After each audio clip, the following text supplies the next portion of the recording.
Hello guys, thank you for joining me tonight for another quiet journey through history. I hope you're all doing well. Before we begin, make sure you're feeling comfortable wherever you are. If you enjoy these slow, gentle explorations of the past, it would mean a lot if you could give this video a like and consider subscribing to the channel. It really helps me continue creating these peaceful history stories for you. Also, I'd love for you to share in the comments where you're watching from and what time it is there right now. It's always so interesting to see how far and wide these quiet moments reach across the world. Now, when you're ready, close your eyes and imagine yourself stepping back in time. Take a slow, deep breath and feel the weight of your day melting away. Allow the quiet of this moment to wrap around you like a warm blanket. Let each breath draw you further from the present and gently carry you back through the years. Tonight, we're going to explore what it truly was like to live the secret life of a medieval assassin. Not the glamorous tales or wild myths, but the real hard life in the shadows. It's a life that was filled with solitude, discipline, and silent suffering. A life of secrecy, steel, and sacrifice that unfolded in the hidden corners of history. Imagine, it's late at night in the mountains of Persia, perhaps in the year 1187. A cold wind murmurs over lonely cliffs. You find yourself in a small stone chamber high up in a fortress perched on a rocky peak. The walls are thick and damp.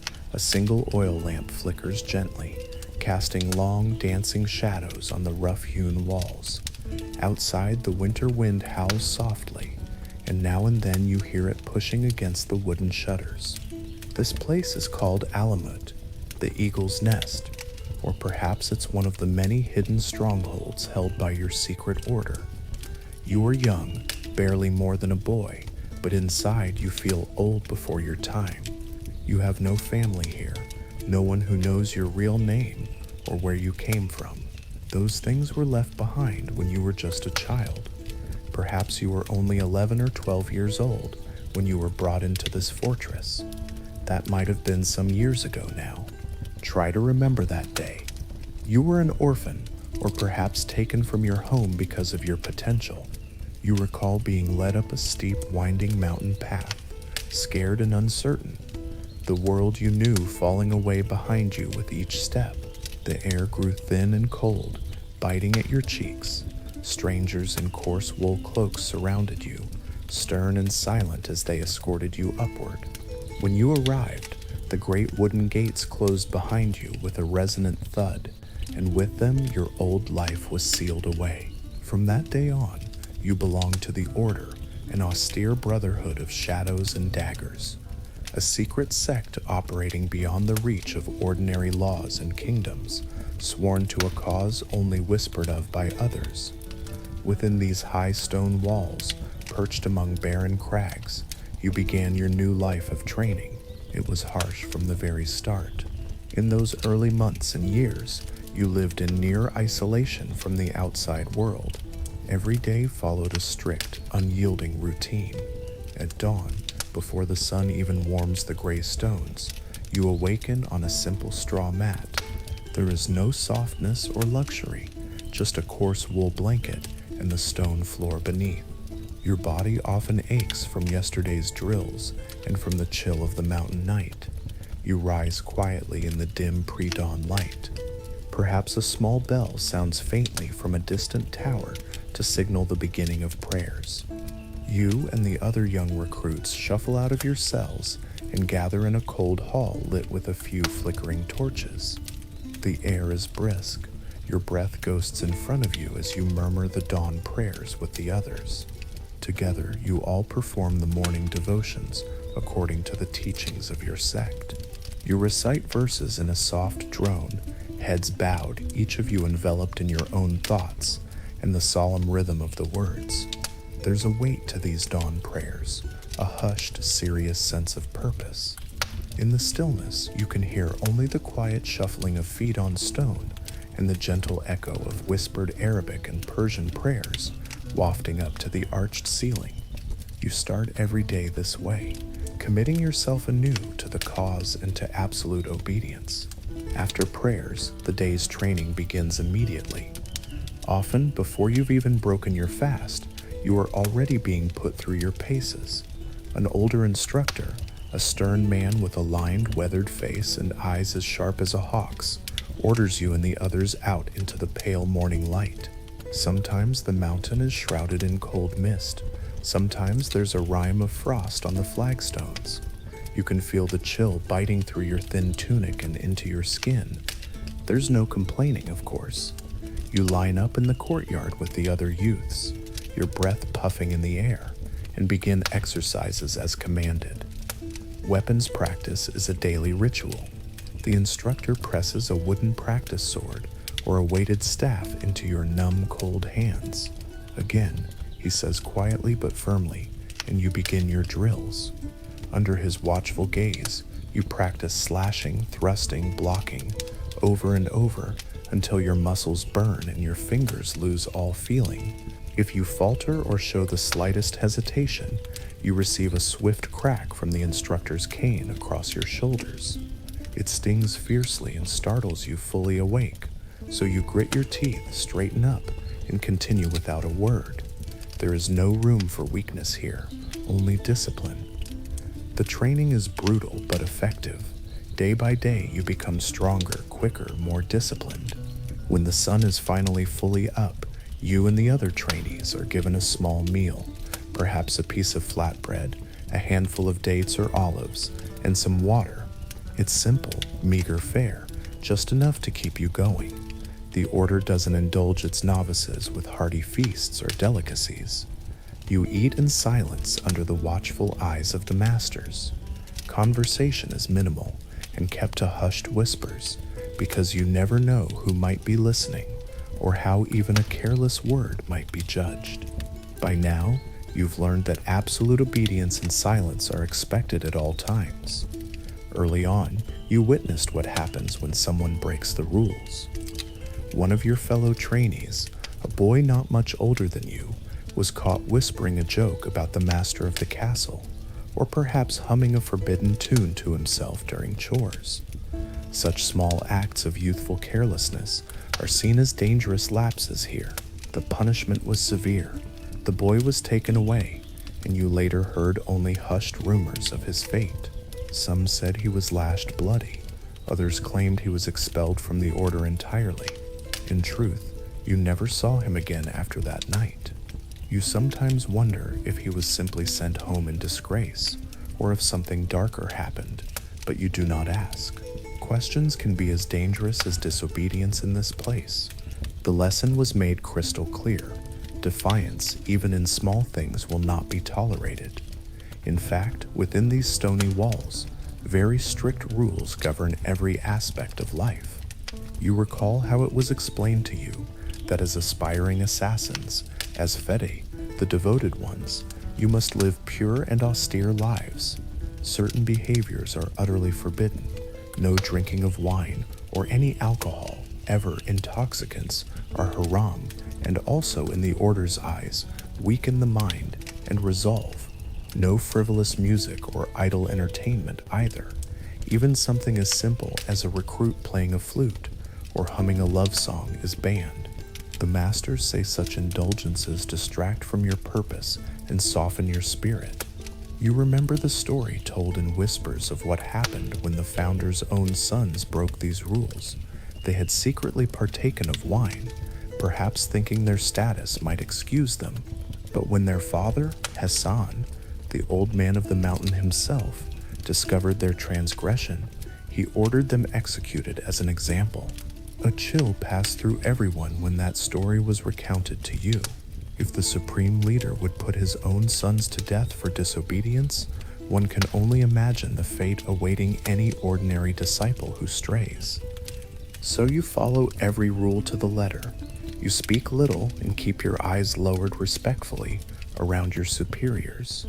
You train hard, enduring the isolation, the cold, and the hunger without complaint. In many ways, this life is monastic, though it's far from the peaceful life of a cloistered monk. It's more like a relentless military camp, hidden inside a devout brotherhood. There are prayers and spiritual lessons, yes, but they walk hand in hand with combat drills and espionage training. Some days it feels you're more an acolyte than a soldier, other days more soldier than acolyte. Beyond physical combat training, your days are also filled with other, more cerebral lessons. In a small, dim library chamber, by the warm glow of oil lamps, you are taught to read and write if you did not already know how. The order values knowledge as well as strength. You spend hours copying passages from holy texts and secret manuscripts, training not only your body, but also your mind. The masters want you to be not just a swordsman, but an educated devotee and a cunning instrument of their will. You learn the tenets of your sect's faith, a branch of Islam with esoteric teachings that set you apart from the outside world. You memorize the sayings of your leaders and verses that fortify your zeal. Some days you have lessons in languages and cultures. There is an older scholar with kind but tired eyes who teaches you foreign tongues, perhaps Persian if you grew up speaking Arabic, or Arabic if you were Persian. Some of you even pick up bits of French or Latin on the chance that one day you might venture into crusader-held lands. The Order knows that to move unseen and get close to powerful targets, you must blend in wherever you go. So you practice common greetings and polite phrases, mimic accents, and learn the prayers and rituals of faiths that are not your own. You learn how a Sunni merchant bows when greeting, how a Christian monk crosses himself, how a Syrian peasant dresses differently from a Persian townsman. It's strange work, learning to speak the words of other creeds and cultures, whispering Latin hymns or Christian prayers in a chapel style, for instance. But these skills could save your life in the future.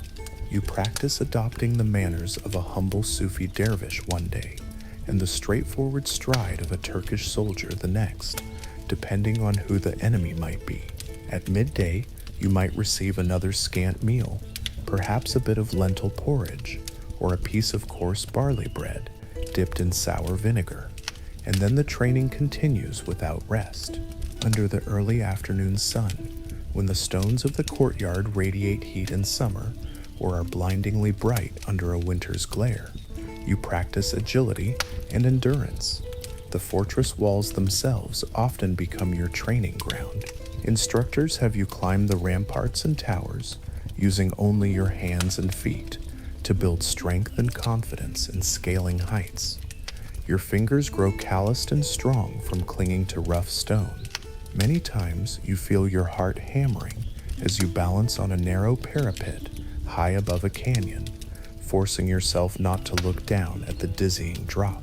This is how they purge fear from you, by making you face it repeatedly until you can master your nerves by sheer will. Later in the day, you might move to indoor training in stealth and subtlety. In the dim lantern-lit corridors of the fortress's inner halls, you learn how to move silently as a shadow. You practice placing each footfall carefully, rolling from heel to toe, so that your boots make minimal sound on the flagstones. The instructors scatter dried leaves or gravel on the floor and make you traverse the hallway without a single crackle.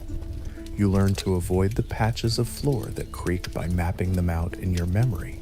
Sometimes they even blindfold you and have you navigate through a familiar room by memory and touch alone, training your other senses to be sharp even in darkness. You learn to conceal yourself in alcoves and behind drapery, to remain perfectly motionless for long stretches as you wait. Patience is drilled into you as relentlessly as swordsmanship. An assassin, they say, must sometimes lie in wait for hours or days, blending into the background until the precise moment to strike. There are also lessons in the art of deception. One of your teachers, a wiry fellow with a sly smile, has you practice adopting different walks, different postures, to alter your apparent identity or mood. You discover how much can change with a simple slouch or a confident stride. You spend time before a burnished copper mirror, learning to hold your facial muscles in an entirely neutral, forgettable expression, the perfect mask of anonymity. You experiment with speech, speaking in a high, deferential tone one moment and a gruff, hearty voice the next, learning to mimic dialects and temperaments. Under his tutelage, you essentially become an actor of sorts. In front of your fellow trainees, you try out these personas in little improvisation exercises, and they do the same to you. It becomes a somber sort of theater, but with deadly serious purpose. One day your life could depend on how convincingly you can play a role under scrutiny. Through all of this, the weapons drills, the theological lessons, the language practice, the stealth exercises, a sense of secrecy and silence pervades everything. The first rule of the order is to never reveal its secrets. You and your peers speak only when necessary, and then in low tones. In the evenings, after a sparse supper of broth or vegetables, you sometimes gather with the others in a low-ceilinged chamber lit by a few candles. This might be the closest thing to camaraderie you have, sitting on reed mats in a circle, listening to an elder read from a scroll or quietly narrate a story of the Order's past missions. He speaks in a calm, almost gentle tone, as if telling parables. You all listen intently, though questions burn inside you about the outside world, about why each target in those stories had to die. You keep them to yourself. You were taught not to ask why, only to do as commanded. The elder will occasionally remind everyone of your oaths and the glorious cause you serve. You and the others nod along solemnly, the candlelight dancing in your young eyes as you internalize the words. Occasionally, the elder or one of the masters will lead a quiet ritual of devotion. You remember one particular night. You and the other novices were brought into a small chapel room deep within the fortress. The stone walls were hung with dark cloth, and dozens of candles cast a golden glow that flickered over your faces. In that hush, you knelt in a circle around your grandmaster, who stood in the center. You recited the sacred tenets of the order and the binding oaths you all had taken. Each time he spoke a line, you all repeated it in unison, your voices soft but firm. You recall the slight quiver in your own voice as you reaffirmed your vow of loyalty unto death, your vow of silence and secrecy, your vow to obey the Imam and the Order's commanders without hesitation. One by one, you each moved forward to kiss the Quran, or perhaps a special relic, a symbolic gesture of renewing your pledge. The masters looked on, their expressions unreadable in the candle shadows. The ceremony was simple and short, but the gravity of it made your heart swell. You truly felt bound to something far larger than yourself that night. It was both reassuring and frightening. Reassuring to feel such purpose, and frightening to realize your life no longer belonged to you alone. Night falls late by late, and after such long days of physical exhaustion and mental focus, you return to your little cell to snatch what rest you can. The cell is barely more than a narrow alcove carved into the stone, with space only for your straw mat, a clay water jug, and perhaps a small niche where you keep a couple of personal items, maybe a wooden comb, a spare tunic, or a tiny amulet of the Quran if you have one. The fortress grows quiet at night, except for the distant footfalls of a guard on the wall or the soft keening of the wind through the battlements. Lying there on your back, staring at the dark ceiling, you allow yourself a few private thoughts. Perhaps you think of home, images of your childhood village, or the faces of your parents flicker in your mind, already growing vague with time. A loneliness washes over you then, deep and aching, but you quickly steady yourself by whispering a prayer or reciting a soothing verse internally. You must not let longing weaken your resolve. That too is a lesson drilled into you. In truth, loneliness is your constant companion in this life. You have comrades, yes, but no true friends in the way that children in a normal life do. Everyone here keeps a bit of distance, as ordered. You all know that any one of you could be plucked for a mission at any time, sent far away, perhaps never to return. It's dangerous to grow too attached, and trust is a delicate thing in a secret society. While you generally trust your brothers in arms with your life, you also know that the masters encourage everyone to report any hints of disloyalty. So even among your peers, you guard your tongue. You share hardship with them, a nod of mutual exhaustion after a grueling drill, or a brief whispered encouragement before a test, but you don't share your deeper fears or hopes. Sometimes at night, despite your discipline, your mind drifts to memories of life before the order. You picture, as best you can, the faces of your family. Perhaps you recall the scent of your mother's bread, baking at home, or the sound of your father's voice singing a gentle song to lull you to sleep when you were small. Those recollections are hazy now, like a far-off dream at the edge of memory, but they bring both comfort and pain. Comfort, because they remind you that you were loved once in an ordinary life. Pain, because you know that life is lost to you now. One night, you catch yourself quietly humming a fragment of a lullaby your mother used to sing. The soft tune echoes off the stone walls of your cell. A lump forms in your throat as you realize how distant that world feels. You wonder what became of your family, whether they believe you dead, whether they would even recognize the person you've become. But such thoughts are too perilous to entertain for long. Blinking back a tear in the darkness, you bury those feelings and recite a few verses of scripture to calm your heart. In this stark new life, yearning for home is a luxury you cannot afford. By the time you reach young adulthood, perhaps you're late teens or 20 years old, you have been forged into something hard and sharp by this relentless regimen. You have grown lean and strong from endless drills, your body honed by sparse living and constant exercise. Your reflexes are cat-quick, your mind drilled to discipline, and your heart steeled to obey without question. The masters have watched you closely over the years, weighing your potential and your loyalty. And then, one day, it finally happens. The summons comes. Your first real mission is at hand. The day your mission is assigned begins like any other, but you notice a certain tension in the air. After morning prayers, instead of heading to the training yard or library, you are quietly beckoned by one of the senior brothers. He leads you through a corridor you've seldom walked, toward a heavy wooden door reinforced with iron bands. Your heart quickens in your chest. Beyond that door lies the private office of the castle's chief, the local master who answers only to the distant Grand Master of the Order. Inside, the chamber is small and plain. A single narrow window lets in a beam of cool daylight that illuminates motes of dust drifting in the air. The master stands with his back to you, hands clasped behind him, gazing out at the craggy peaks beyond the fortress. You can smell incense in the room, a rare scent here, used only for solemn meetings, its gentle smoke curling toward the ceiling.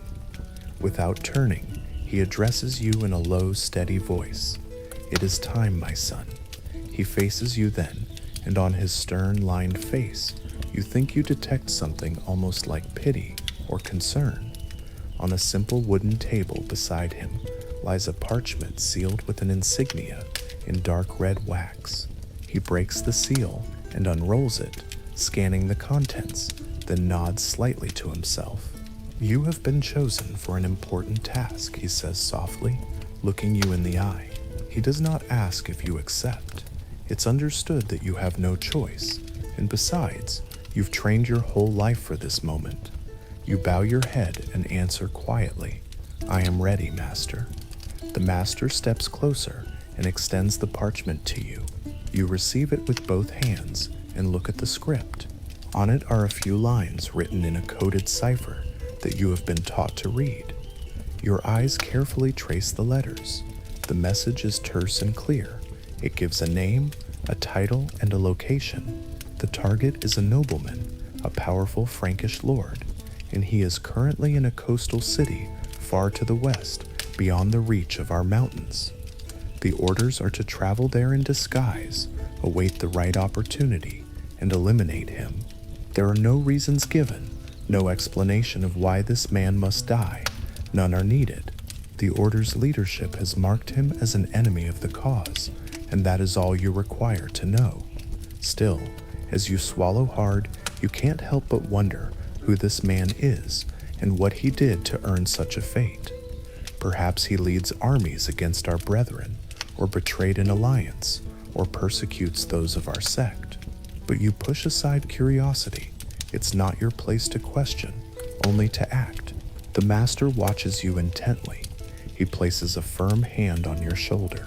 His palm is heavy and warm through your woolen robe. You have been a dedicated student and brother, he says quietly. Now you will be a sword in the dark for us. Go with God, fulfill this task, and you shall bring honor to our cause. He pauses, then adds in a softer, almost fatherly tone, complete this mission, and you will be one step closer to earning your place in paradise, my son. All the hardship you've endured will be justified. You nod, feeling a mixture of pride and anxiety swirl in your chest. Within hours, preparations are underway for your departure. You exchange your simple trainee garments for the robes of a traveler. Specifically, you're outfitted to pose as a humble pilgrim, a neutral identity that will arouse little suspicion on the road. You don a rough brown woolen robe, frayed at the edges and weather-stained to appear well-worn. It is the kind of simple habit that might belong to a wandering monk or an ascetic.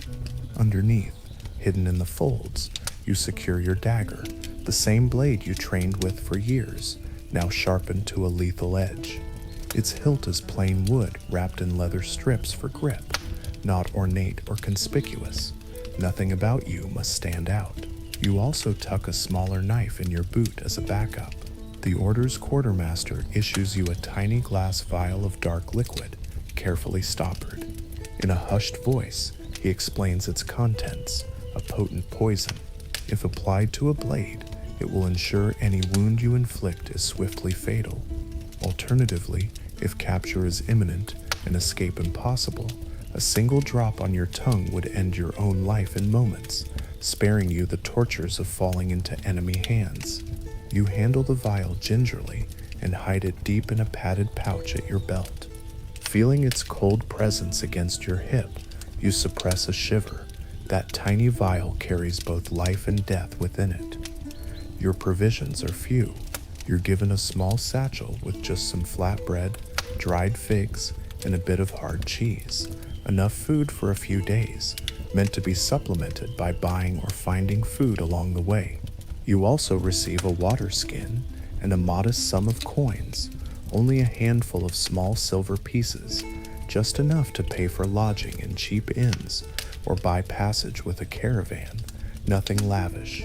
The Order may have wealth, but they will not draw attention by lavishing it on an operative. You must travel as a pauper, better to arrive hungry and unnoticed than full-bellied and observed. An elder comments as he hands you the coin pouch. You bow in understanding. Just before you depart, you visit the fortress's simple chapel one last time.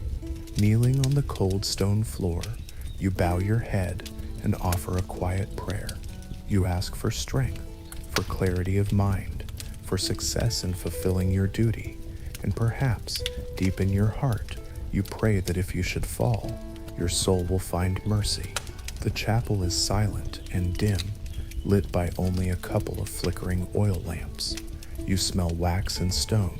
In that stillness, you feel both the weight of what you are about to do and a strange, calm resolve washing over you. When you rise, you draw a long, steady breath. The time has come. Leaving the only home you've known for years, you slip out through the fortress gates at dawn. The heavy doors groan open, revealing the narrow mountain trail winding down into the mists below. The great wooden portals close behind you with a thud, and just like that, you are alone under the wide-open sky for the first time in a long time.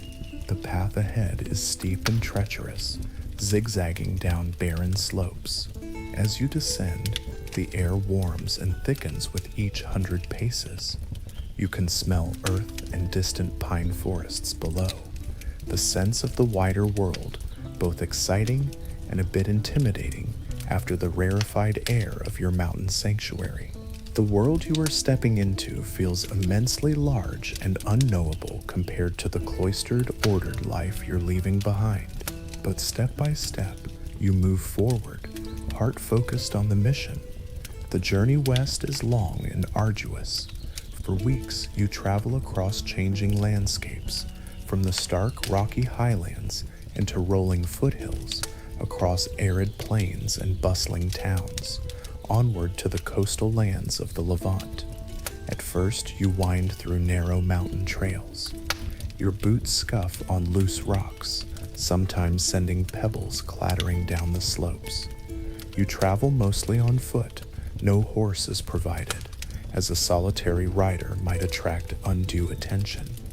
Instead, you must blend in with other wayfarers when you can. In fact, early in your journey, you have the opportunity to join a small caravan of merchants and pilgrims heading in roughly the same direction westward. Keeping in your pilgrim character, you greet them politely in Arabic and humbly ask if you might travel in their company for safety.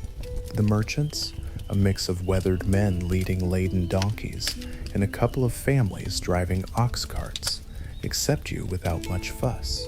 To them, you are just a quiet young holy man on his way to visit the shrines, perhaps bound for Jerusalem or some coastal monastery. You're exactly the sort of harmless figure that typically attaches to caravans, and your fluency in quoting a few common Quranic blessings further convinces them of your supposed piety. Traveling with the caravan, you plod along dusty dirt roads day after day. The sun beats down on you by day, and the nights bring biting wind or sometimes drizzle. You keep mostly to yourself on the road, speaking when spoken to, spending long hours in reflective silence as the landscape slowly unfolds. When asked, you say little about your origins, claiming vaguely that you are from a village far to the east and that you have undertaken this journey for the sake of your soul. It's a believable story. Such pious journeys are common enough. In truth, as you walk mile after mile, your mind oscillates between sharp focus on the mission ahead and the natural daydreaming that long travel invites. You notice the little things, the way heat shimmers over the path at noon, the cawing of distant crows circling above a field, the ache developing in your legs as the hours wear on. These simple, mundane details ground you in reality. They remind you that you are still flesh and blood, not just a fanatical tool. On some afternoons, the weather turns against you. You recall one day when dark clouds gathered suddenly over the hills. The other travelers grew anxious, urging the animals to quicken their pace. Soon, heavy raindrops began to fall, turning the dry road into a ribbon of mud. The rain didn't let up. It became a downpour. You were all forced to trudge on, drenched to the bone, your rough cloak soaked through quickly, clinging to your body, and soon you were shivering. The merchants cursed under their breath and struggled to cover their wares with oiled cloths. The pilgrims pulled their hoods low and started praying softly for the storm to pass. You kept your head down and endured, each step a squelch in the mud, water streaming off your hood and nose. By twilight, everyone was exhausted and miserable, so it was a relief beyond words when you came upon a small roadside inn, a ramshackle little establishment at a river crossing. The decision was made to stop there for the night and wait out the storm. Inside the inn's cramped common room, it is noisy and dim. Every space is filled with travelers seeking shelter. A fire crackles in a stone hearth at one end, doing its best to fight off the chill damp that has crept into everyone's bones. The smell of wet wool steaming by the fire and wood smoke fills the air, along with the heavier odors of unwashed bodies packed close together. You quietly seat yourself in a corner on a low stool, trying to draw as little attention as possible. The The others from the caravan settle in as well, ordering bowls of the inn's thin stew and some coarse bread. You do the same, spending one of your precious silver coins for a simple meal. The broth is lukewarm and tastes mostly of onions and salt, but after the long, wet day, it brings a measure of comfort to your belly.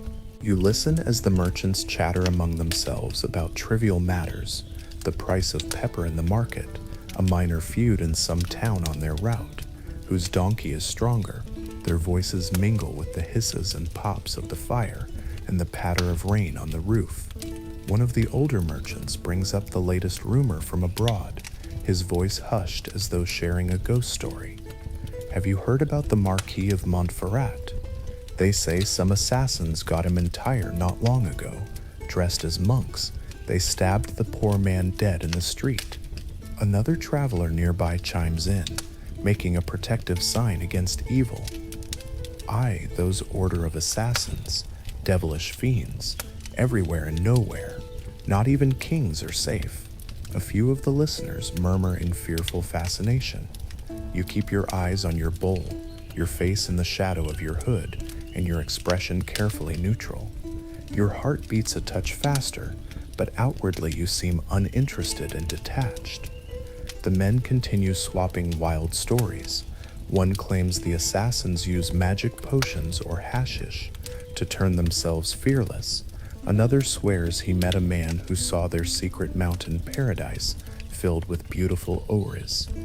They speak of the mysterious old man of the mountain who commands these phantom killers.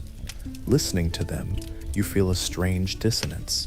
They are, unknowingly, talking about the world that shaped you, yet their tone is that of people gossiping about monsters in the dark, half believing, half scoffing.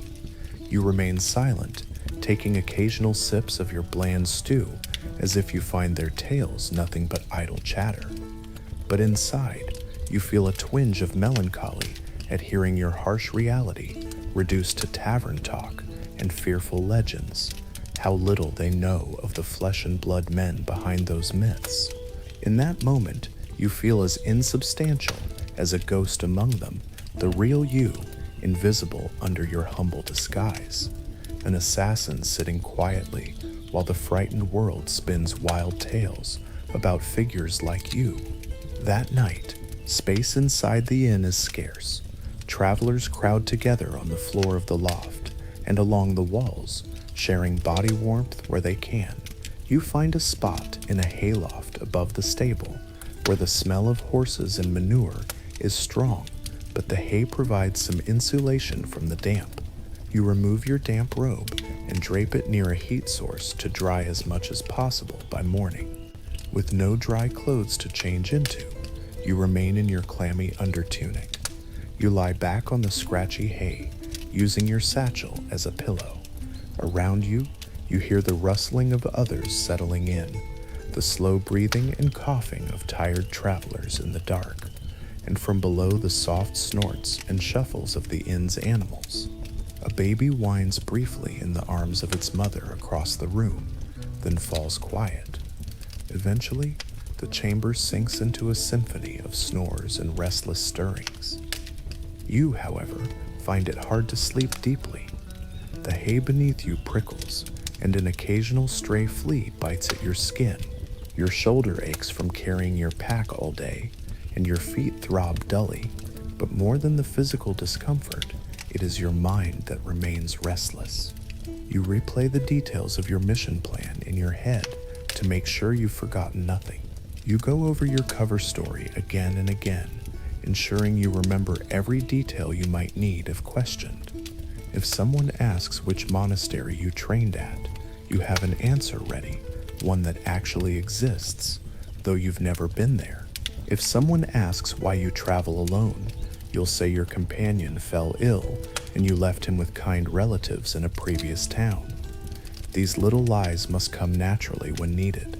In the darkness, you even whisper to yourself softly in a different accent, practicing the persona you will adopt. A fellow traveler nearby stirs, perhaps hearing your faint muttering. You immediately fall silent. Better not to risk being thought strange, so you breathe slowly, focusing on calming your mind. Gradually, exhaustion overtakes anxiety, and you drift into a light, fitful sleep. Over the following weeks, the journey continues. Some days you cover long distances under a merciless sun. The summer has arrived by the time you descend from the highlands into lower country. On the open plains, heat shimmers on the horizon. You wrap a rag around your head beneath your hood to catch the sweat before it drips into your eyes. Dust from the road coats your sandals and legs in a gray film. By midday, your throat is parched and the water in your flask is warm as blood, but you sip it sparingly. You never know when the next well or stream might come. Flies buzz around your face in the heat. On such days, you and the other travelers plod on in a kind of trance, heads down, just enduring.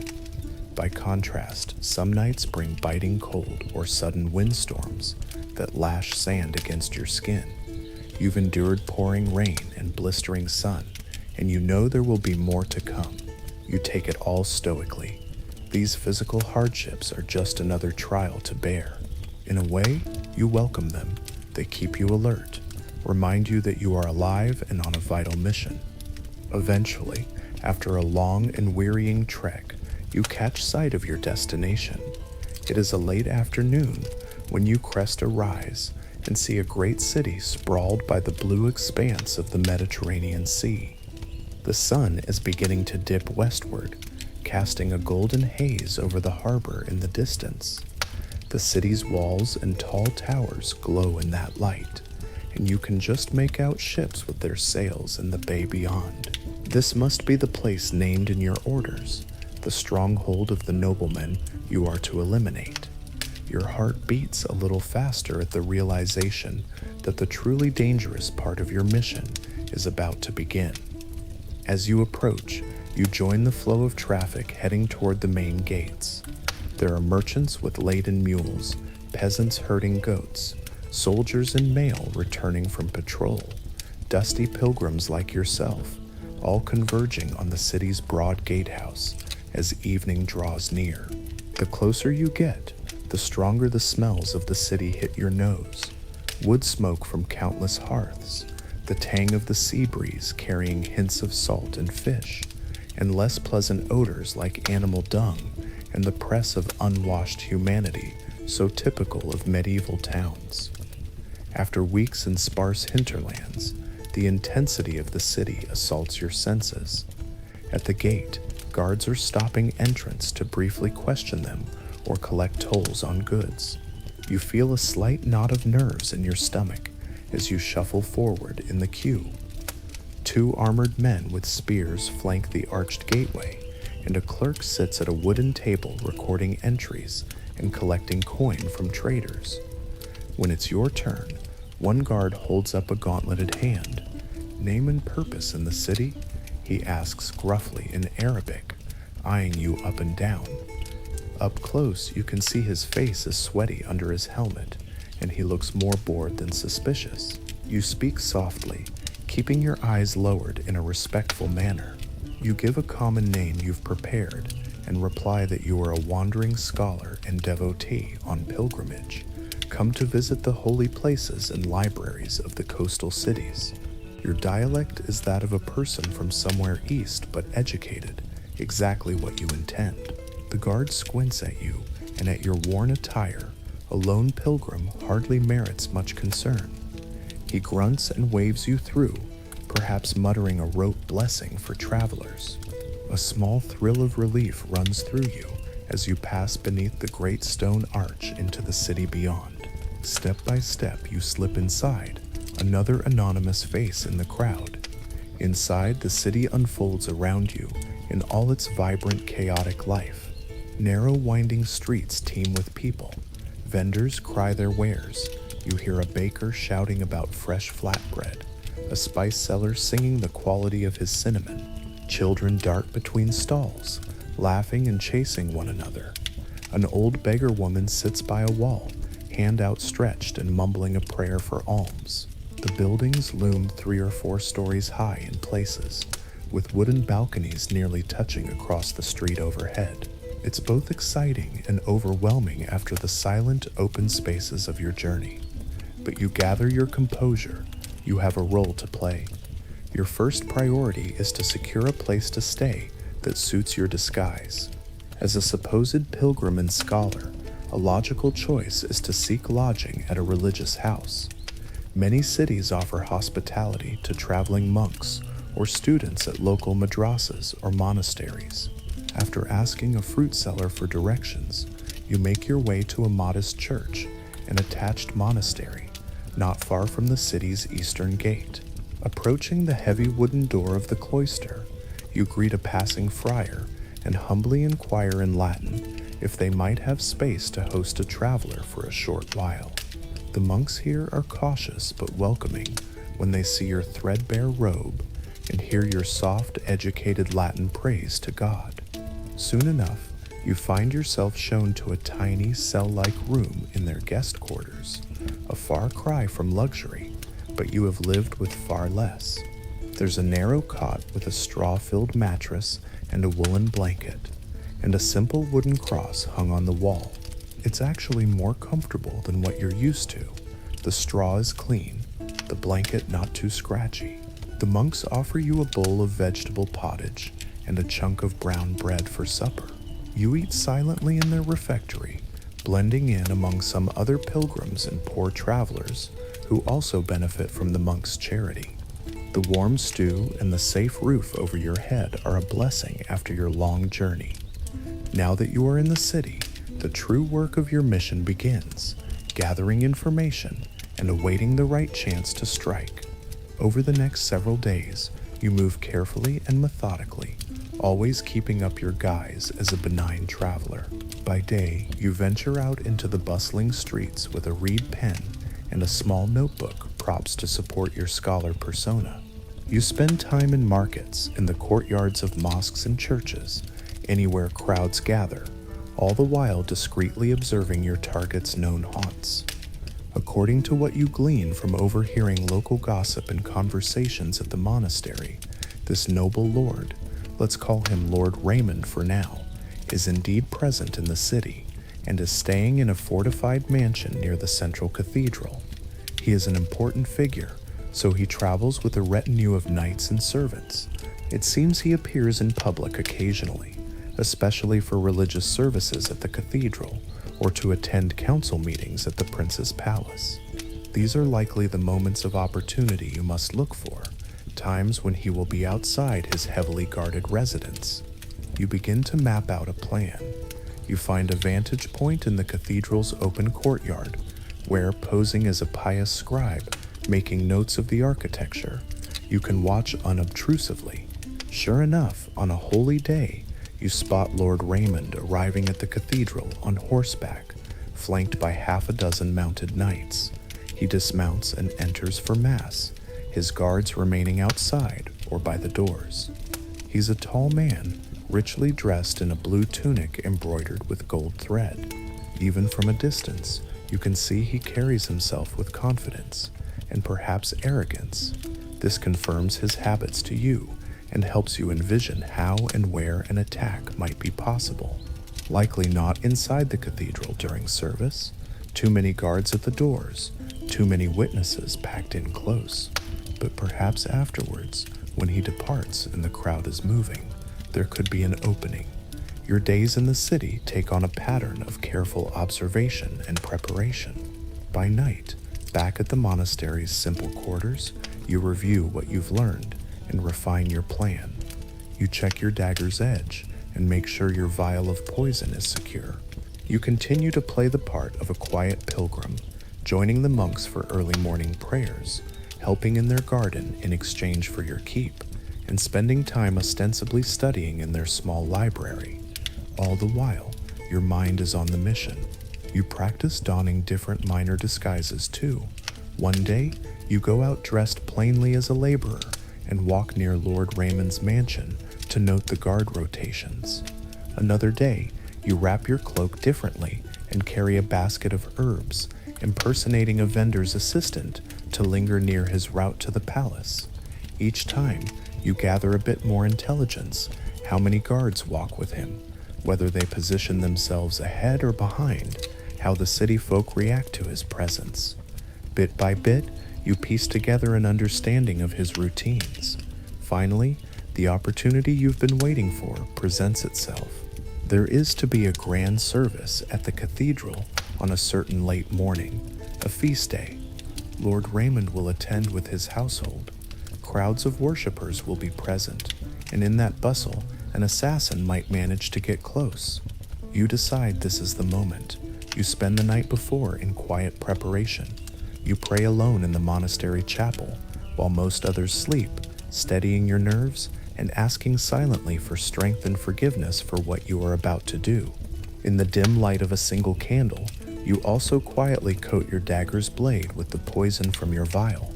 You use a small rag to carefully spread a thin layer along both edges and the tip. The substance is colorless and sticky, and you know even a small scratch could deliver a fatal dose.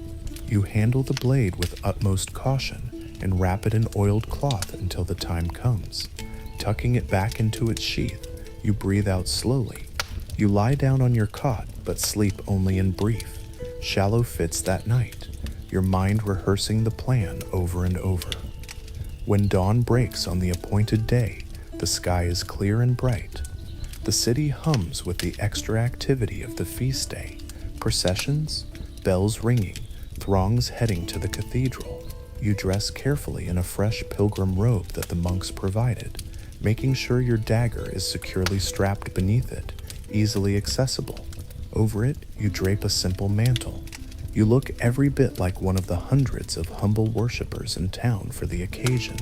After a light breakfast and a cordial thanks to the brothers for their hospitality, you depart the monastery, blending into the currents of people flowing toward the cathedral square. The cathedral is overflowing by the time the main mass begins. It's a magnificent stone building with high Gothic arches and stained glass windows that paint colored patterns on the floor inside. You do not try to enter.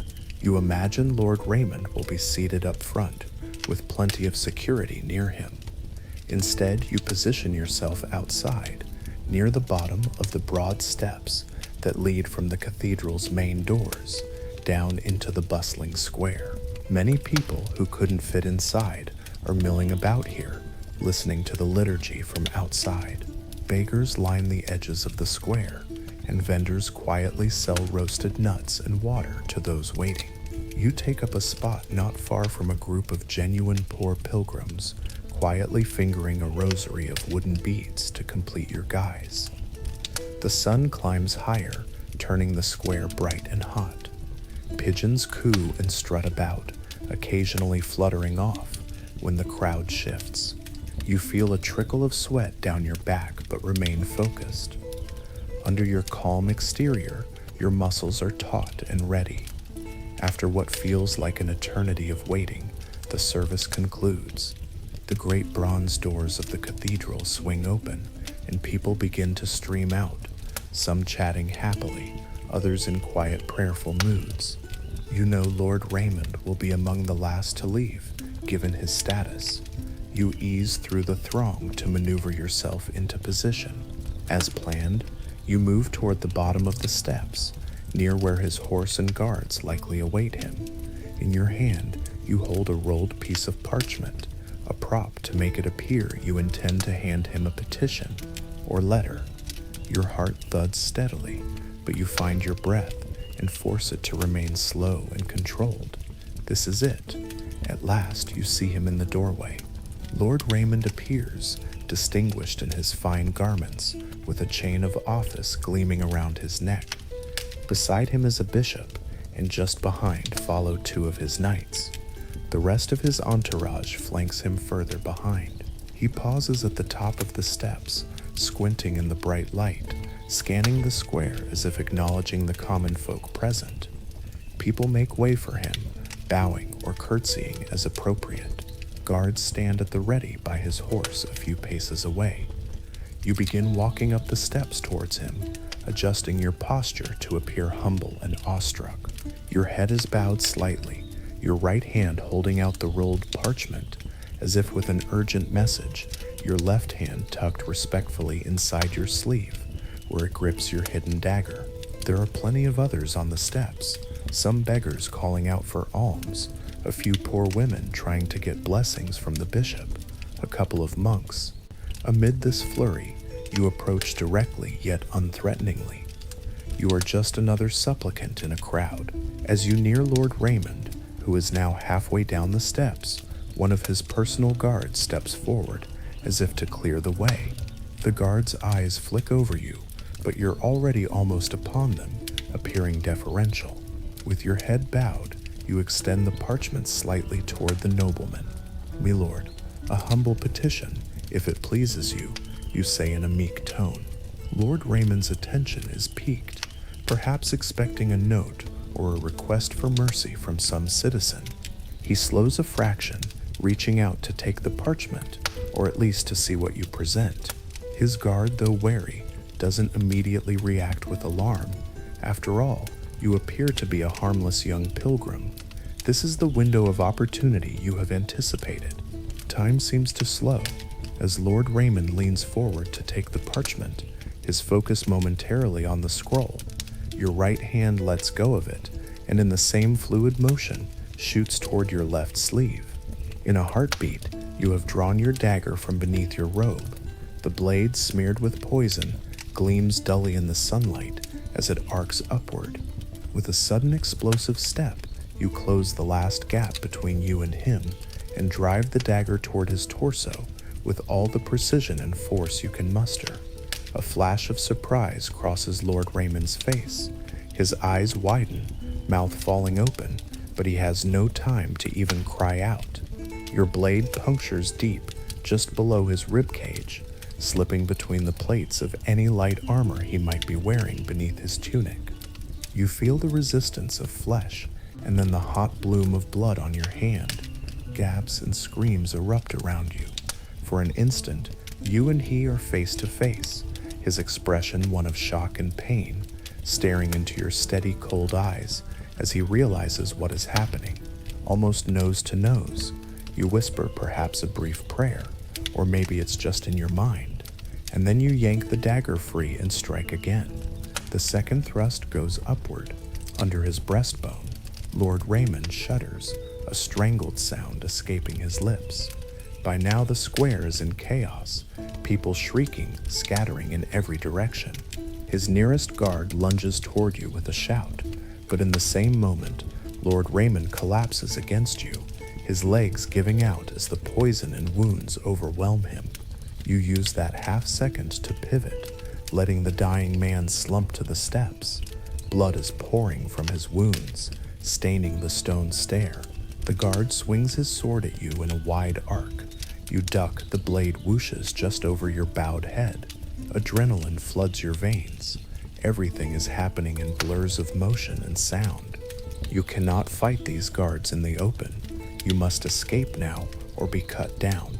Using the momentary confusion, you turn and dart through the panicked crowd. People are running in all directions, screaming "Assassin! Assassin!" in multiple tongues.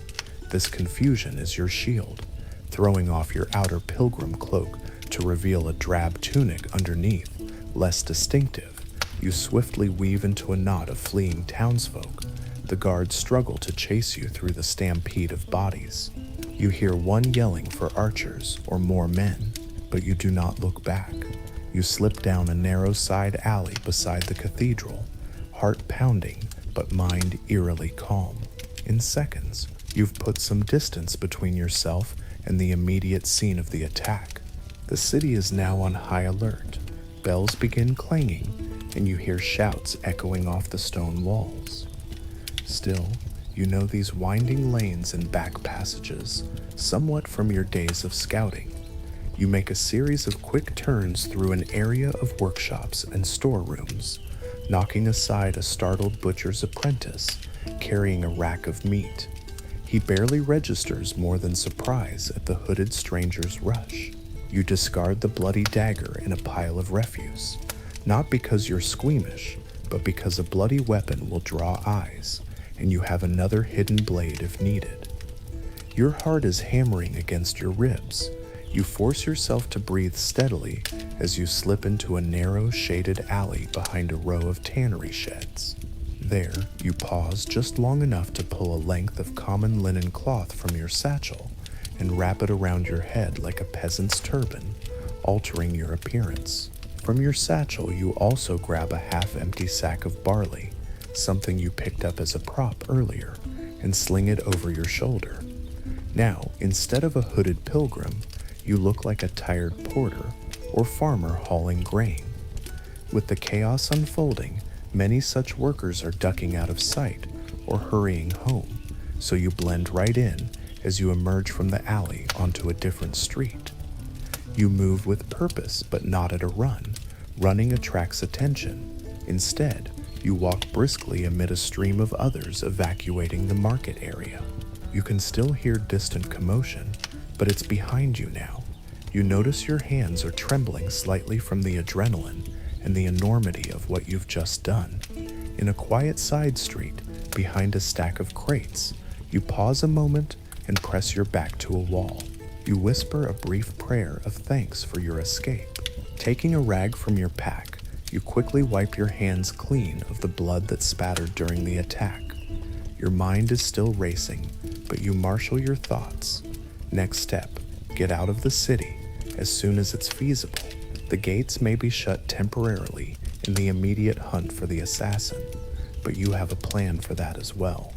Perhaps a low section of the wall you noted near a cemetery, where you might climb out after nightfall, or waiting for the hue and cry to die down and slipping out disguised in a departing caravan at dawn.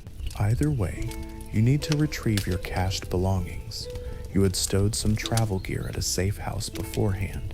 By nightfall, you managed to sneak through the city with careful timing and reach the small safe house, a tiny rented stable on the outskirts, where you recover a change of clothes and a bedroll. The search within the city continues for hours, armed men going door to door in some quarters, interrogations of travelers at the gates, but by the time they organize fully, you have already made your quiet exit. Under cover of darkness, you scale a section of the old wall by the cemetery using handholds you scouted earlier. Dropping down the other side, you melt into the scrub and trees beyond. You walk through the night, putting miles between you and the city before dawn can reveal you. Only once you feel truly alone on the open road do you let out the breath you've been holding. The mission was a success. The target is dead. You accomplished precisely what you were sent to do. But there is no triumph in your heart, only a grim satisfaction tempered by weariness and an acute awareness of the cost of what you've done. Somewhere behind you, an entire city is in turmoil over the sudden death of a great lord.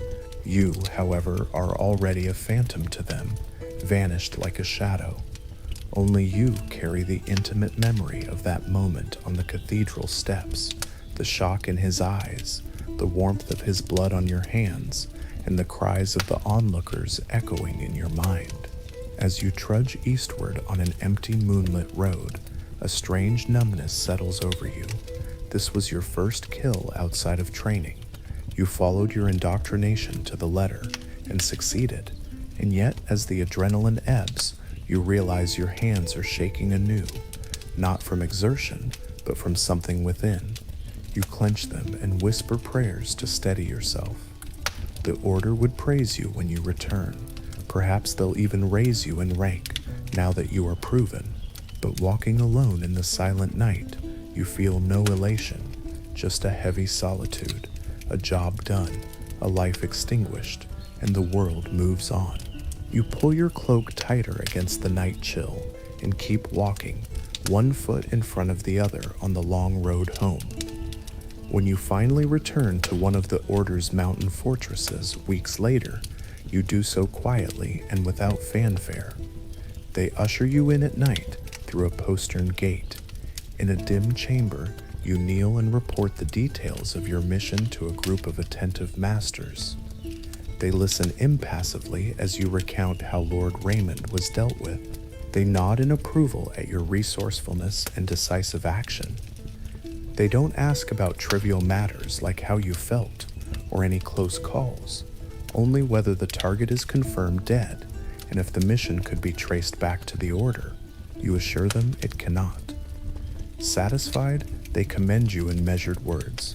Well done. You have served the cause admirably. Perhaps one master places a hand on your shoulder and calls you brother with a faint smile, a rare gesture. You're given a few days to rest and recover. In the eyes of the order, you are now a full-fledged fidei, a faithful, no longer a mere trainee. That night, alone in your quarters, you sleep deeply for the first time in a long time. Exhaustion overwhelms your swirling thoughts, but with sleep come vivid dreams. In the darkness behind your closed eyes, faces swirl. Lord Raymond's face contorted in surprise. The startled guards snarl. Even the kindly bishop who stood just feet away as it happened, his face aghast. They drift and blend into older memories. The instructor who caned you, the boy who disappeared after breaking the rules, perhaps even your father's faint face from childhood, until you jolt awake, heart pounding. It's before dawn.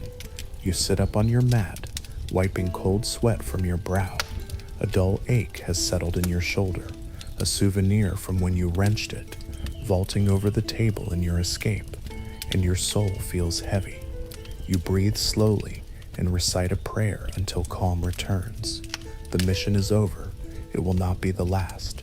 Indeed, in the weeks and months that follow, life in the fortress returns to its usual rhythm for everyone else, and soon for you as well. The order does not allow its blades to rest for long. They have many enemies and many designs, and you are now one of their sharpened tools. It isn't long before another assignment is given to you, and then another after that. You find yourself traveling often, being sent to distant towns or foreign courts, always in disguise, to strike down those marked by your superiors. With each successful mission, the Order's trust in you grows, and with that trust comes ever more perilous tasks. With seniority, ironically, comes not ease, but even greater challenges. The Order begins to entrust you with operations of higher complexity, sometimes even leadership over a small team of younger fetas if a mission demands multiple approaches. This brings a new kind of weight, the responsibility for lives other than your own. Leading has its own stresses. You must not only execute your part flawlessly, but also manage the nerves and actions of comrades. If any one of them falters, it could doom all of you, and you must be prepared to do whatever is necessary, even the unspeakable, to ensure success and silence. You recall one particularly harrowing assignment that still visits you in quiet moments. It was an ambitious plot requiring coordination. 2 high-profile targets were to be eliminated in one strike, a warlord and his chief advisor, men who together threatened the Order's allies.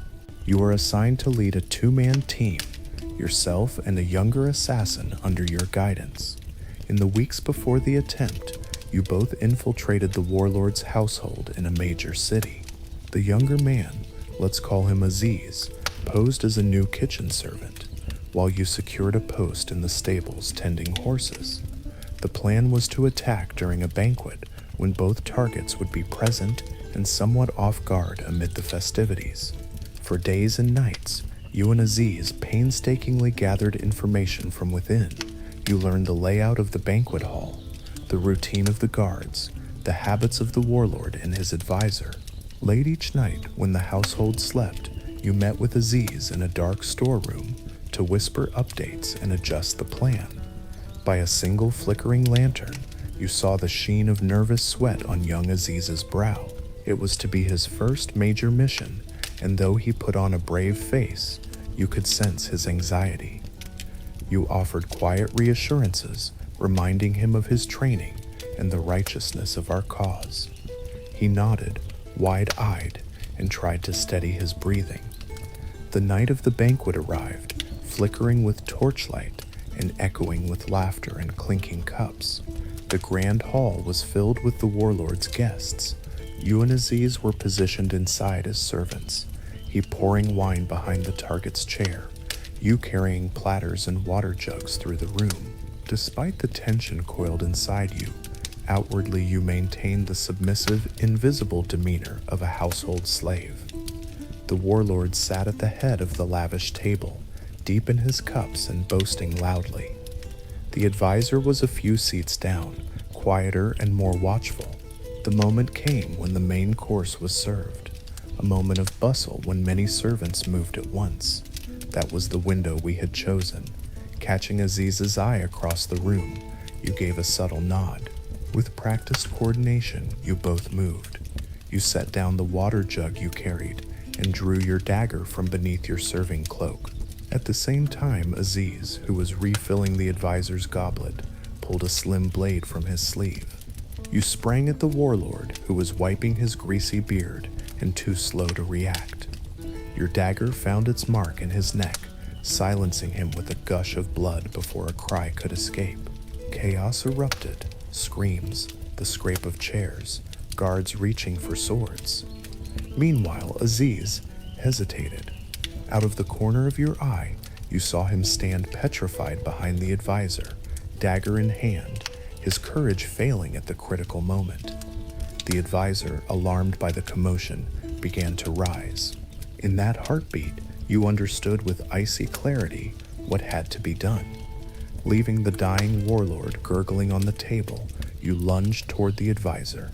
He was already halfway up, drawing a concealed dagger of his own, but you barreled into him with your full weight, knocking him back. In one motion, you plunged your blade into his back, once, twice, until he collapsed at your feet. The advisor's life ebbed on the marble floor, but there was no time to breathe. The hall was in pandemonium, and guards were closing in. And Aziz, poor Aziz, stood trembling, horror on his face at the bloodbath, and perhaps at his own failure to act. A guard was almost upon him, sword raised. In that split second, you faced a terrible choice. You knew Aziz was likely as good as dead if the guard reached him, worse if captured alive. In his panic, he might spill secrets or identify the order's involvement under torture. With a heavy heart, you did what you had been taught must be done. You darted to Aziz's side before the guard could, and from behind, in one swift motion, you drew a hidden blade and slashed it across Aziz's throat. Your young comrade gasped, a wet choking sound as a crimson line opened on his neck. His eyes, wide with shock, met yours for an instant. You wished you could convey apology, but there was no time. He crumpled to the floor, blood pouring from between his fingers as he clasped his throat. He made a gurgling attempt to speak, perhaps your name, or simply a plea, but then his body slackened, life fleeing in scarlet pulses. You had no time to even process the devastation of what you'd done. The guard and others assumed you'd struck down another attacker, not one of your own. In the chaos, it looked as if he were simply another fallen conspirator. As more guards stormed in, you managed to escape by leaping through a stained glass window, landing in the courtyard outside, amid shards of colored glass. You fled into the night, battered by the escape and heartsick. The mission's objectives were technically achieved. Both targets were dead, but at a cost your soul would long bear. Later, after you made your way back and reported the mission, the Order did not punish you for Aziz's death. In fact, they quietly commended your hard decision in service of secrecy, but their cold validation did nothing to ease the weight in your chest. To this day, that mission remains one of the hardest things you've ever done. You had always been prepared to lose comrades to enemies, but to take the life of a brother with your own hand was a burden you never foresaw. In your nightmares, you still see Aziz's eyes, wide and hurt, searching yours in the moment he realized your intent, just before they went blank. It's yet another ghost that joins the silent procession in your memory. After that incident, you became even more silent and closed off. You execute missions with mechanical precision, but something in you has been deeply wounded. Perhaps it's the last fragment of your youth or innocence finally withering.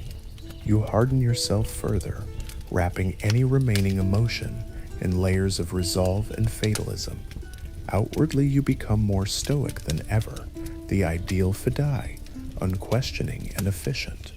But inside, on some quiet nights, you feel a hollow ache. Emotionally, you adapt by compartmentalizing everything. The first time you killed a target, Lord Raymond, his face haunted you for nights on end. But after the 5th or 6th mission, you notice it becoming slightly easier to sleep afterward. It's not that the guilt vanishes, it never fully vanishes, but you become adept at rationalizing and suppressing it.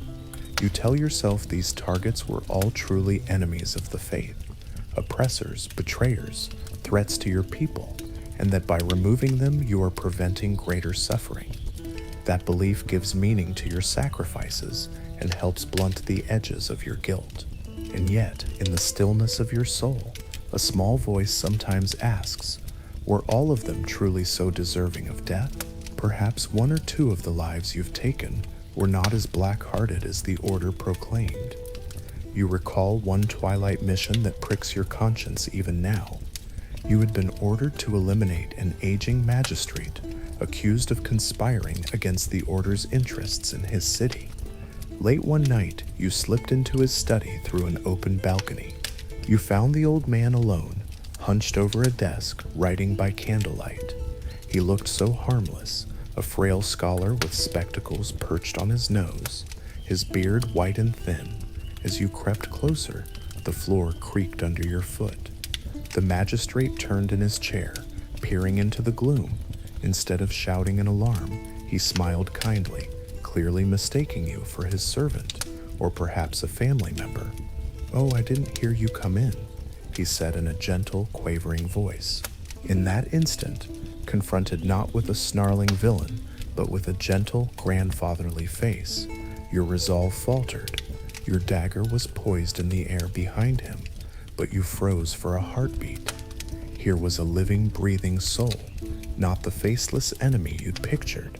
He looked at you with mild, trusting eyes, waiting for a response. Something inside you trembled, but duty and training thundered louder. Steeling yourself, you stepped forward and did what you had to. In one swift motion, you clamped a hand over the old man's mouth and drew your blade across his throat. His blood spilled warm over your fingers and papers. He gasped and reached up weakly, his eyes wide with shock.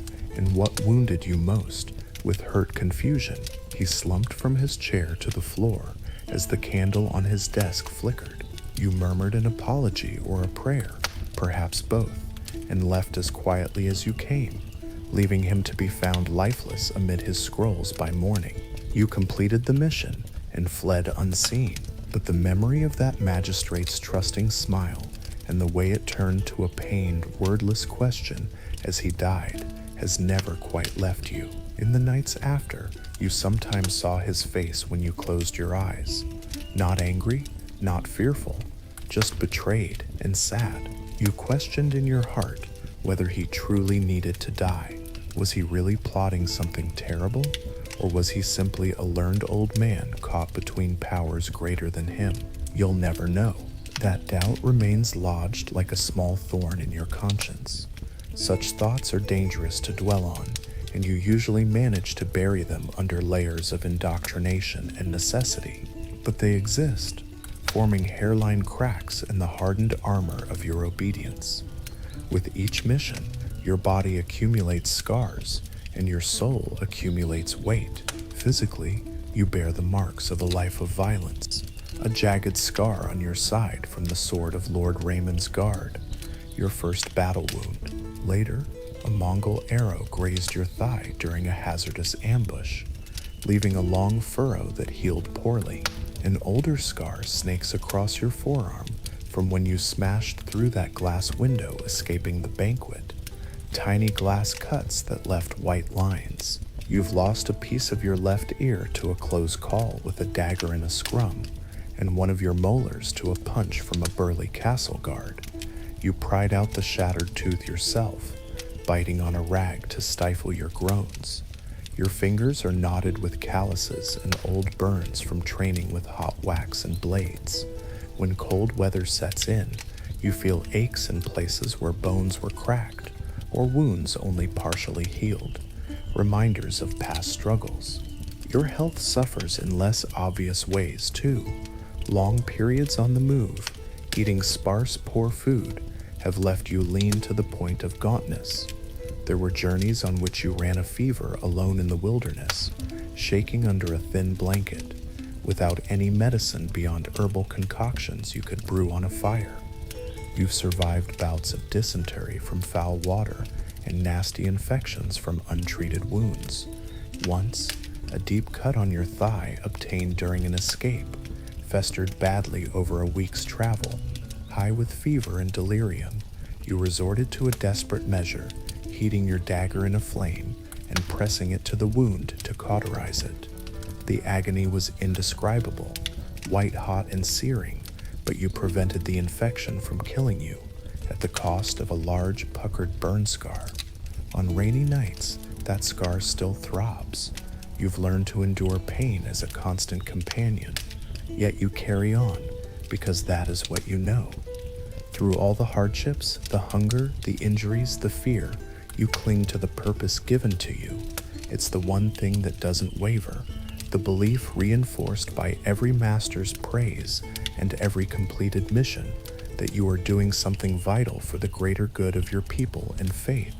That faith steals you when weariness or doubt threaten to creep in.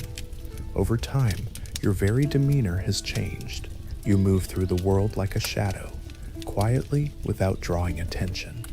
In a sense, you sometimes feel you have become what the world thinks you are, a phantom. There have been times mid-mission, perhaps resting alone in a safe house, or lying under the stars on a long ride, when you reflect on what you are. The thought might cross your mind, I have become death in the darkness. It's not self-pity exactly, but a stark realization that you live in a liminal space between life and death. You have no family, no possessions to speak of beyond what's on your back, no prospects of a normal life or old age. In a way, you died to the ordinary world the day you joined the Order.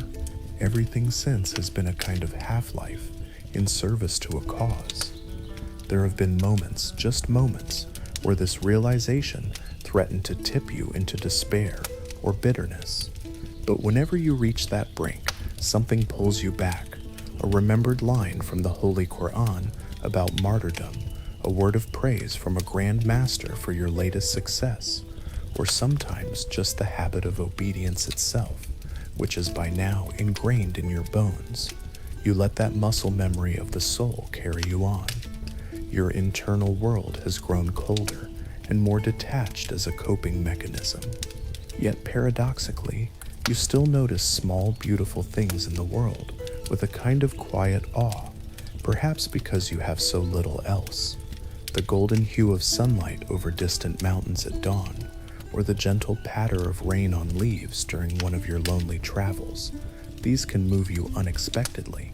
In those fleeting instances, something in you stirs that is not the assassin, but the simple human being you once were. There's a small garden in one stronghold, where some medicinal herbs are grown. Sometimes you volunteer to tend it for an hour, finding the act of pulling weeds or watering plants oddly soothing and almost reminiscent of a simpler life. It even brings back faint memories of your own childhood, the scent of your mother's kitchen garden, your father's voice singing a lullaby at dusk. Those recollections are hazy and bittersweet, but they comfort you briefly. In the quiet company of green growing things, you feel the closest thing to innocence that your life can still offer. As you gently water rows of mint, sage, and thyme in the dappled morning sun, the fragrance of fresh herbs rises around you. Honeybees hum among the little white and purple flowers. In those peaceful moments, your hands in the warm soil and the golden light on your face, You almost feel like an ordinary person again, not a blade of the order, but just a man. It is a brief but precious respite for your soul, a moment when the burdens of secrecy and violence lift slightly, and you can simply be. But such gentle moments are rare and cannot last long. The reality of your life always calls you back. Another coded letter arrives with a courier. Another name is recited to you in the darkness of the commander's chamber. Another journey begins with you slipping out before dawn, a dagger hidden in your clothes, and a familiar weight settling in your heart. As the years stretch on, the world around you shifts as well. The political landscape of the Holy Land and Persia grows ever more intense. Crusader knights, Saracen sultans, Mongol hordes from the east. Great forces clash and churn, and your order is entangled in the undercurrents of it all. You can sense that something big looms on the horizon, an upheaval beyond what even the order can fully control. The whispers reach the strongholds. Mongol armies have stormed across Central Asia, destroying kingdoms. One by one, powerful castles and cities fall to their relentless advance. By the mid-1250s, they are turning their gaze toward Persia and Syria, toward your very door. Eventually, the storm arrives at your own stronghold.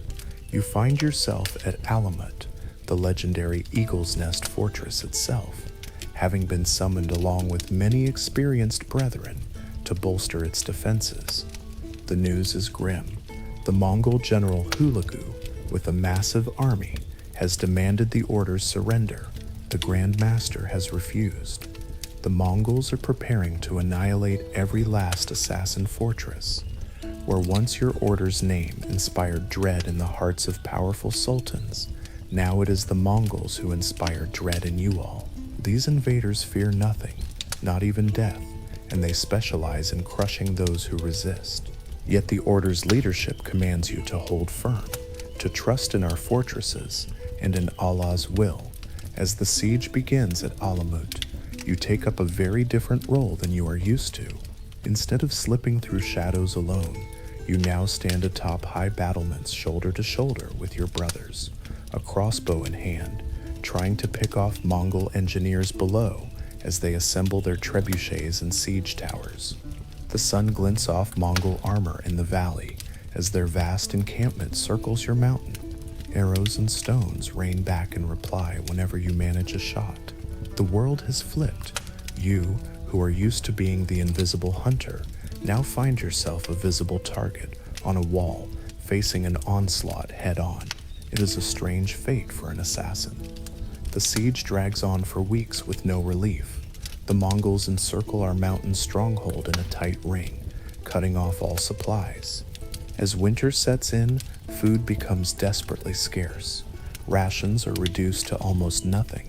You and your brothers resort to boiling scraps of leather from old harnesses to make a thin broth, and gnawing on whatever dried roots or grains you can scavenge in the storerooms. Hunger twists in your belly day and night, a constant gnawing companion. The cold is merciless too. With scant firewood, you huddle under threadbare blankets and cloaks for warmth, while icy winds knife through the cracked battlements. Each morning, a few more of your comrades fail to rise, weakened by starvation or sickness. Outside, the enemy shows no hurry. They know time is their weapon. Day after day, they bombard the walls with great boulders and flaming arrows. By night, their war drums sometimes boom in the darkness, a low, ominous thunder that prevents any true rest. One dawn, you witness a ghastly spectacle that churns your empty stomach. The Mongols use their catapults to fling severed human heads over our walls. The grisly projectiles thud onto the courtyard stones. You steel yourself and force your feet to approach one. The lifeless face staring back is that of a fellow assassin who attempted to slip out past the siege lines days earlier to find food. A chill ripples through the defenders as recognition spreads. Some whisper prayers, others turn away in horror. It's a cruel message from the besiegers. You murmur a quiet farewell to your fallen brother and help an older fighter remove the remains for burial. Everyone understands the Mongols' warning. No mercy awaits us if we fall into their hands. Inside the fortress, the smell of death grows heavy. Despite our efforts, disease takes hold. The combination of hunger, cold, and the stress of bombardment breaks down our bodies. A sickness, perhaps dysentery or some fever, spreads among the weakened garrison. At night, you hear men moaning softly in the darkness, prayers mixed with delirium. You too feel the effects, a persistent cough, aching joints, bouts of dizziness when you stand too quickly.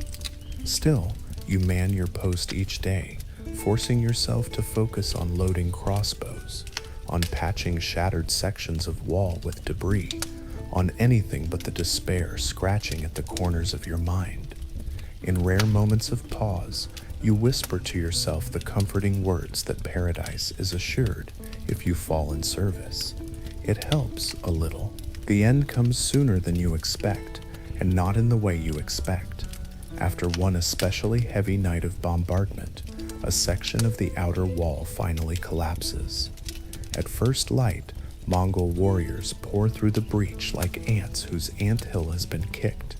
You and your surviving brethren rally for a last defense in the inner courtyard. The Grand Master is nowhere to be seen. Some say he's negotiating surrender, others that he's hiding in the tower. It hardly matters now. You notch a bolt in your crossbow and fire into the onrushing tide of enemies. Your shot fells a warrior in fur and leather. He drops, but 10 more take his place. The courtyard rings with the clash of steel and screams. Arrows whistle past your ear. One lodges in the man beside you, who crumples with a gurgling cry. You fight with grim determination, but it is hopeless. An arrow suddenly thunks into your shoulder, driving you back against the inner keep's cold stone wall. You cry out, more in shock than pain initially, and the crossbow slips from your hand. Your shoulder burns and your arm numbs. All around, you see your brothers falling, overwhelmed. Some fight to the last breath, others, wounded, are dragged to their knees by Mongol soldiers. The air is filled with the metallic tang of blood and the acrid smell of smoke from fires set ablaze. In this desperate moment, something in you shifts to a serene acceptance. Perhaps it's exhaustion, or perhaps the teachings of the Order finally come to fruition in your heart. You realize you will not leave this place alive. Oddly, the thought does not terrorize you as it once might have. Death has been your close companion for so long. In a way, you've been rehearsing for this final act since the day you first picked up a blade. Your injured shoulder throbs, and blood seeps warm down your side. You hide behind a toppled piece of wall, catching your breath for a second. The sounds of slaughter are everywhere. Over the din, you hear a Mongol officer roaring orders. Spare no one. They are thorough in their annihilation. You know what awaits if you're captured. Torture, humiliation, then death. For the Mongols despise your order above all. You will not give them that satisfaction. With trembling fingers, you reach inside a small leather pouch that hangs at your neck, your last resort. Within is a tiny packet of powder, the size of a coin, wrapped in oilcloth. The masters distributed these to many of you once it became clear the Mongols might take the fortress. You unwrap it now with blood-slick hands. The powder inside is opium and deadly nightshade, a quick, lethal poison. Just then, a Mongol soldier rounds the rubble and spots you. He rushes at you with sword raised, yelling. You evade his first swing narrowly. The blade whooshes by your ear. With your good arm, you manage to draw a hidden dagger from your belt and stab upward, catching the soldier under his chin. He gurgles and collapses at your feet. But 2 more take his place, their curved swords already stained red. They approach with predatory grins. There's nowhere to run now. Heart pounding but strangely calm, You drop your dagger and instead raise your right hand to your mouth. The two Mongols hesitate, unsure what you're doing. They watch as you place the powder on your tongue and bite down on the packet. It breaks, tasting of bitter earth. You swallow the dose in one gulp. Almost immediately, a burning rush floods through your veins. You sag back against the wall, the outline of the two approaching figures blurring in your vision. They shout, and one lunges, grabbing you by the front of your tunic, but already his face swims and doubles before you. Your legs give out, and you collapse to your knees. The Mongol holding you barks a question in his language, perhaps demanding you stand or fight, but you can no longer respond. The poison is swift. A fierce heat surges in your chest, and your limbs go cold. You feel surprisingly little pain, only a growing numbness and a faint ringing in your ears. As you topple onto the blood-soaked stones, your cheek presses against the cold ground. Your eyes trace the scene one last time, the clear morning sky above, unmarred by the violence below, and the remnants of the fortress walls jagged against that blue. One of the Mongols roughly rolls you onto your back, peering at your face. You see his lips move as he speaks to his comrade. His expression is curious, maybe disappointed that you chose your own end. The other soldier laughs harshly. They seem to blur into shadows as your sight fades. The sky beyond them is so beautifully blue and indifferent. This is how it ends, you think dimly. There is no dramatic flourish, no audience, just this quiet personal exit. Your heart flutters erratically as the toxin stills it. You release one final shuddering breath, and the world goes utterly silent and dark around you. So passes your life, an assassin of the shadows. In the end, you kept your vow of silence, even in death. When the Mongols search your body, they find nothing but a few scars and a resolute expression, frozen on your lifeless face. Perhaps they curse, having been denied the chance to torture secrets out of you. More likely, they spare it no thought at all, tossing your body onto a pile with countless others. Back in the wider world, the death of you and your brothers does not even merit a footnote in most chronicles. Perhaps a line in a court record notes that the stronghold of Alamut fell, and all the assassins were put to the sword. No names, no identities, just erased in a sweep. The order of assassins itself is snuffed out. In the coming years, historians will write that it vanished, its library burned, its legends scattering into whispers. Your own name, the one you had before the order, and the one the order gave you, are lost to time, known only to God. You will have no grave marked with your name.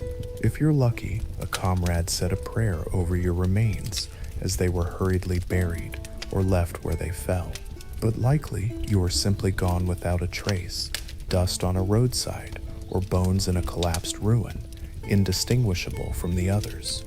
In life, no chronicler sang your praises or lamented your sins by name. In death, the world at large will not remember you. The songs of minstrels will not tell of your deeds, or if they do, they won't know they speak of you. To them, you're but a phantom, one of many assassins in frightening stories. The closest thing to a legacy you have is the dark whisper that will continue to haunt the corners of history, the very whisper you heard in that tavern on your journey, the one that made farmers and merchants speak of your kind as demons.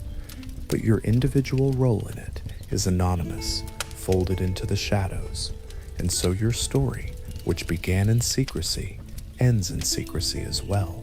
A life of ceaseless obedience, discomfort, and danger finds its quiet conclusion on a blood-soaked dawn with no audience save the indifferent sky.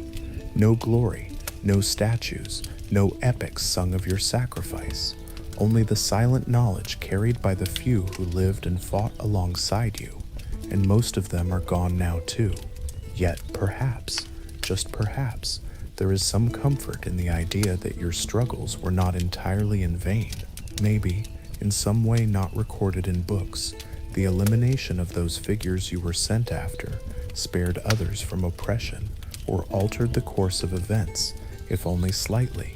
The Order believed it so, and you chose to believe it too, to give meaning to your suffering. In the end, though, whether it changed the world or not, your life was what it was, lived in the shadows, devoted to a cause, and lost to that cause. Now, dear listener, step back from that distant, harsh world of long ago. You've walked in the shoes of a medieval assassin, felt the weight of their training, the chill of their loneliness, the tension of their missions, and the sorrow that often went unspoken in their hearts. It is a life far removed from our own comfortable world. Take a deep breath and remind yourself that here and now you are safe and warm, merely an observer of those bygone struggles. As you lie here, let the images of stone fortresses and moonlit roads fade gently away. Close your eyes and imagine instead the quiet darkness of your room or the inside of your eyelids. Feel the softness of your bed supporting you. Listen to your own slow breathing, the gentle rhythm of life within you, so different from the anxious breath of someone awaiting danger. You are far from those cold mountains and muddy streets. In this quiet moment, all is calm around you. If your eyes are still open, allow them to drift closed. Feel the tension easing out of your body. Your journey through that hard life is over.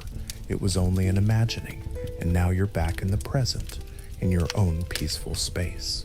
Nothing remains of those fierce struggles, except perhaps an appreciation for the comforts and safety we have that so many in the past did not. Take another deep breath, inhaling slowly and then exhaling fully. Let any remaining thoughts or images from the story dissolve with each breath. There is no need to hold on to them. They can slip away like receding footsteps down a long corridor. Know that you can always return to this or other stories, but for now you've earned your rest. Feel the gentle weight of your blankets, the softness of your pillow. Notice how your body sinks a little deeper, growing heavier and more relaxed with each passing moment. The world around you is quiet and secure. Perhaps it's dark outside your window, or maybe the first light of dawn is just appearing. Whatever the case, this is your time to find peace and sleep. You might hear the faint hum of night, perhaps the soft whir of a fan, or the distant hush of traffic. Whatever sounds remain in your environment, they only lull you further, as constant and reassuring as the wind that once lulled our traveler on those lonely nights. Let them wash over you. Also, I'd love for you to share in the comments where you're listening from and what time it is there right now. It's always so fascinating to see how far and wide these quiet moments reach, connecting all of us in this gentle experience. Now, imagine all the edges of your mind smoothing out, like calm water after a stone sinks to the bottom. Any stray thoughts or worries are sinking down too, leaving the surface of your mind clear and still. If you find any tension lingering in your body, perhaps in your neck or shoulders, give those muscles permission to loosen. Feel gravity pulling you down into your cozy bed, carrying away the last bits of stiffness. Your breathing is soft and natural. With each exhale, you let go of any remnants of the day, any echoes of the story, any feelings at all that do not serve your rest. With each inhale, you invite in tranquility and warmth. You've traveled through a long, heavy tale tonight, one of hardship and secrecy, but now that tale can drift away, and you can drift into a deep and healing sleep. The story is done. You are safe at home, and all is well. Thank you for joining me on this quiet journey. Know that you are not alone. Many others are listening and drifting to sleep along with you from different corners of the world, sharing in this gentle pause together. We may each carry our burdens, but in these moments of rest, we all find solace under the same stars. Feel free to let go now. There is nothing more you need to do, nowhere else you need to be. The night, or perhaps the early morning, is yours to claim for rest. Close your eyes, if they aren't closed already. Notice how soft your pillow feels against your head, how your eyelids feel pleasantly heavy, your breathing is slow and steady. Listen to it, the faint sound of air in and out, like a calm tide. Perhaps you even imagine that you're floating on a gentle ocean of sleep, the waves rocking you tenderly. Also, before you drift off completely, I'd love for you to share in the comments where you're listening from and what time it is there right now. It always warms my heart to see how far and wide these quiet moments reach. Now, sink deeper into the comfort of your bed. Let the silence, or perhaps the soft ambient sounds around you, lull you further. You might feel your mind beginning to wander in that peculiar, pleasant way that happens just before sleep. Little fragments of images or thoughts flitting by, not settling on anything in particular. It's okay to let them come and go. You're transitioning from wakefulness to slumber. Your body is so very relaxed now. From the top of your head, feel that relaxation like a warm, gentle light flowing down over your face, your neck, easing your shoulders and arms, down your chest, your hips, flowing through your legs and into your feet. Every part of you is loose and peacefully heavy. If you twitch slightly or adjust position, that's fine. You're just getting even more comfortable. Allow your mind to follow my voice only as long as it wishes. If my voice fades into the background and you no longer make out the words, that's perfectly okay. It means you're already on the threshold of dreams. You've done well to take this time for yourself to unwind. Feel gratitude for this moment of rest, for the softness of your bed, for the quiet around you. Not everyone in history, as we saw, had the luxury of safe and peaceful nights, but here you are, protected and free to sleep without fear. There is something deeply comforting in that realization. You can let yourself feel safe. Tonight, you've peered into a world of shadows and hardship, and in doing so, perhaps your own burdens feel a little lighter in comparison. You can release any burdens of your day now. Let them float away. They can wait for another time or resolve themselves without you. Right now, this time is just for rest. Imagine a soft darkness enfolding you, like the most gentle embrace. You might picture that you're in a quiet chamber of your own fortress, but one that is warm, safe, with a fire crackling softly in the hearth and a feather bed prepared just for you. Outside, the night sky is studded with friendly stars and a pale moon that watches over sleepers. Inside, you are secure behind thick walls with loyal guards. Perhaps the thought of all of us listeners out there slumbering together is like a guard of its own. In this quiet space, you can finally let your guard down completely. No vigilance needed now. I am keeping watch for you in these last moments, assuring you that all is well. You can sleep, knowing you are looked after. And so, my friend, you drift. The rough paths and stone walls of that distant past have dissolved into the ether, and instead you stand at the threshold of a soft, starry dreamland. Step through and sink into the deep rest you so deserve. Thank you for being here and sharing in this slow, wandering tale. May your night or day be peaceful, may your dreams be gentle, and may you wake feeling refreshed and calm. Good night and sweet dreams.